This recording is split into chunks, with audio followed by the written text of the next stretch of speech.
حضور اکرم صلی اللہ علیہ وسلم نے فرمایا کہ جب لوگ جنت میں جا رہے ہوں گے تو ویسے کرنی کو اللہ تعالیٰ جنت کے دروازے پر روک لے گا۔ اس واقعے کی تفصیل بتانے سے پہلے آپ کو یہ بتاتے ہیں کہ حضرت اویس کرنی کون تھے اور نبی اکرم صلی اللہ علیہ وسلم نے ان کے بارے میں ایسا کیوں فرمایا۔ نبی اکرم صلی اللہ علیہ وسلم جب معراج پر تشریف لے کر گئے تو آپ کو جہنم کا بھی معائنہ کروایا گیا۔ اس وقت آپ نے دیکھ لیا تھا کہ بہت سے لوگ جہنم میں اس وجہ سے ہیں کہ وہ اپنے والدین کی نافرمانی کیا کرتے تھے۔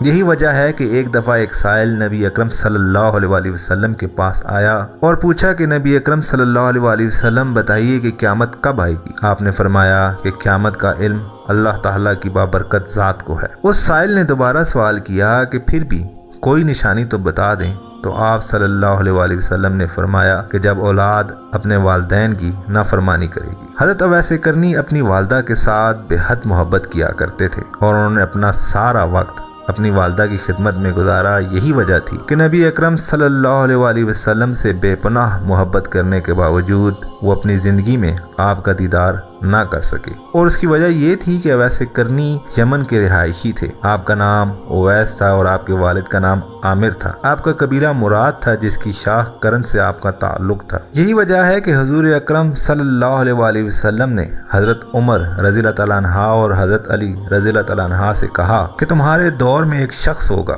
جس کا نام ہوگا اویس بن عامر، درمیانہ قد، رنگ کالا، جسم پر ایک سفید داغ۔ حضور اکرم صلی اللہ علیہ وسلم نے ان کا حلیہ ایسے بیان کیا جیسے سامنے دیکھ رہے ہوں۔ آپ نے کہا وہ آئے گا، جب وہ آئے تو تم دونوں نے اس سے دعا کروانی ہے۔ حضرت عمر رضی اللہ تعالیٰ عنہ اور حضرت علی رضی اللہ تعالیٰ عنہ کا اویس کرنی کو دعا کی ضرورت نہیں تھی۔ یہاں سے آپ اندازہ لگا لیجئے کہ حضرت اویس کرنی کا کیا مقام تھا کہ حضرت عمر رضی اللہ تعالیٰ عنہ اور مولا حضرت علی رضی اللہ عنہ کو اویس کرنی کی دعا کی ضرورت پڑی۔ مقصد یہاں پر یہ ہے کہ ان دونوں پاک ہستیوں کو حضرت اویس کرنی کی دعا کی ضرورت نہیں تھی، بلکہ یہ امت کے لیے ایک پیغام تھا کہ ماں کا کیا مقام ہے۔ جب حضرت عمر رضی اللہ تعالیٰ عنہ نے یہ سنا تو آپ حیران ہو گئے اور سوچنے لگے کہ حضور اکرم صلی اللہ علیہ وسلم کیا کہہ رہے ہیں کہ ہم اویس سے دعا کروائیں۔ تو حضور اکرم صلی اللہ علیہ وسلم نے فرمایا، عمر علی، اویس نے ماں کی خدمت اس طرح کی ہے کہ جب وہ ہاتھ اٹھاتا ہے تو اللہ اس کی دعا کو خالی نہیں جانے دیتا۔ حضرت عمر رضی اللہ تعالیٰ عنہ 10 سال خلیفہ رہے، 10 سال حج کیا، لیکن انہیں اویس نہ ملے۔ ایک دن سارے حاجیوں کو اکٹھا کر لیا اور کہا کہ تمام حاجی کھڑے ہو جاؤ۔ آپ کے حکم پر تمام حاجی کھڑے ہو گئے۔ پھر کہا سب بیٹھ جاؤ، صرف یمن والے کھڑے رہو، تو سب بیٹھ گئے اور یمن والے کھڑے رہے۔ پھر کہا یمن والے سارے بیٹھ جاؤ، صرف مراد قبیلہ کھڑا رہے۔ پھر کہا مراد والے سب بیٹھ جاؤ، صرف کرن والے کھڑے رہو، تو مراد قبیلہ والے بھی بیٹھ گئے۔ صرف ایک آدمی بچا اور حضرت عمر نے کہا کہ تم کرنی ہو؟ تو اس شخص نے کہا ہاں میں کرنی ہوں۔ تو حضرت عمر نے کہا کہ اویس کو جانتے ہو؟ تو اس شخص نے کہا کہ ہاں جانتا ہوں، میرے بھائی کا بیٹا ہے، میرا سگا بھتیجا ہے، اس کا دماغ ٹھیک نہیں، آپ کیوں پوچھ رہے ہیں؟ تو حضرت عمر رضی اللہ تعالیٰ عنہ نے کہا کہ مجھے تو تیرا دماغ صحیح نہیں لگ رہا۔ آپ نے پوچھا کدھر ہے؟ تو اس نے کہا کہ آیا ہوا ہے۔ پوچھا کہاں گیا ہے؟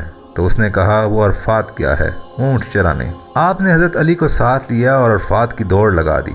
جب وہاں پہنچے تو دیکھا کہ اویس کرنی درخت کے نیچے نماز پڑھ رہے ہیں اور اونٹ چاروں طرف چر رہے ہیں۔ یہ آ کر بیٹھ گئے اور اویس کرنی کی نماز ختم ہونے کا انتظار کرنے لگے۔ جب حضرت اویس نے محسوس کیا کہ 2 آدمی آ گئے ہیں تو انہوں نے نماز مختصر کر دی۔ سلام پھیرا تو حضرت عمر نے پوچھا کون ہو بھائی؟ تو حضرت اویس کرنی نے کہا کہ جی میں مزدور ہوں۔ انہیں خبر نہیں تھی کہ یہ دونوں پاک ہستیاں کون ہیں۔ تو حضرت عمر نے کہا کہ تیرا نام کیا ہے؟ تو اویس کرنی نے کہا کہ ایک میرا نام اللہ کا بندہ۔ تو حضرت عمر نے کہا کہ سارے ہی اللہ کے بندے ہیں، تیری ماں نے تیرا کیا نام رکھا ہے؟ تو حضرت اویس نے کہا کہ آپ کون ہیں؟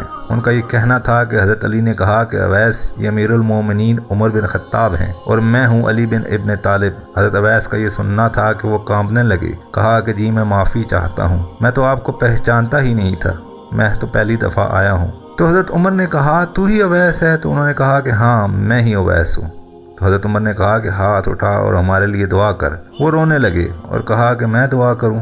آپ لوگ سردار اور میں نوکر، میں آپ لوگوں کے لیے دعا کروں؟ تو حضرت عمر نے کہا کہ ہاں اللہ کے نبی نے یہی فرمایا تھا۔ عمر اور علی جیسی ہستیوں کے لیے حضرت اویس کے ہاتھ اٹھوائے گئے، کس لیے؟ اس کی پیچھے جہاد نہیں، تبلیغ نہیں، تصوف نہیں، اس کے پیچھے ماں کی خدمت ہے۔ جب لوگ جنت میں جا رہے ہوں گے تو حضرت اویس کرنی بھی چلیں گے۔